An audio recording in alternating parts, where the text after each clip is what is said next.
അങ്ങനെ കോമ്പീറ്റൻ്റായ കുട്ടികളുടെ വീട്ടിലും കോമ്പീറ്റൻ്റ് അല്ലാത്ത കുട്ടികളുടെ വീട്ടിലും പോയി അവരുടെ അമ്മമാരെ നിരീക്ഷണത്തിന് വിധേയമാക്കി. കൂടുതൽ കോമ്പീറ്റൻ്റായ കുട്ടികളുടെ അമ്മമാരെ അവരെ വിളിച്ചത് സൂപ്പർ മദേഴ്സ് എന്നാണ്.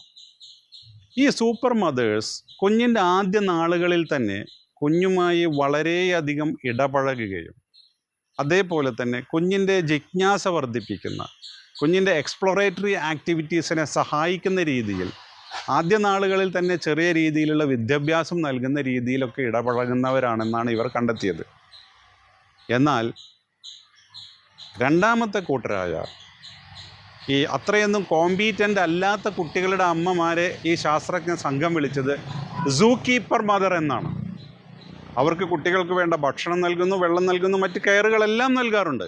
പക്ഷേ അവരുടെ ബൗദ്ധികമായ വികാസത്തിന് വേണ്ടുന്നതായ ഇടപെടലുകളോ അല്ലെങ്കിൽ അവരുടെ എക്സ്പ്ലോറേറ്ററി ആക്ടിവിറ്റീസോ അവരുടെ ക്യൂരിയോസിറ്റിയെ കൂടുതൽ ഉദ്ദീപിപ്പിക്കുന്ന രീതിയിലുള്ള പ്രവർത്തനങ്ങളൊന്നും ഇവർ നടത്തിയവരല്ല എന്നും കണ്ടെത്തി. ഇതിൽ നിന്ന് മനസ്സിലായത് കുഞ്ഞ് പിറന്ന് വീണ് 4 5 വയസ്സായത് മുതലല്ല കുട്ടികൾക്ക് ഇത്തരം കാര്യങ്ങൾ ചെയ്തു കൊടുക്കേണ്ടത് എന്നാണ്. അത് ആദ്യ നാളുകളിൽ തന്നെയാണ്.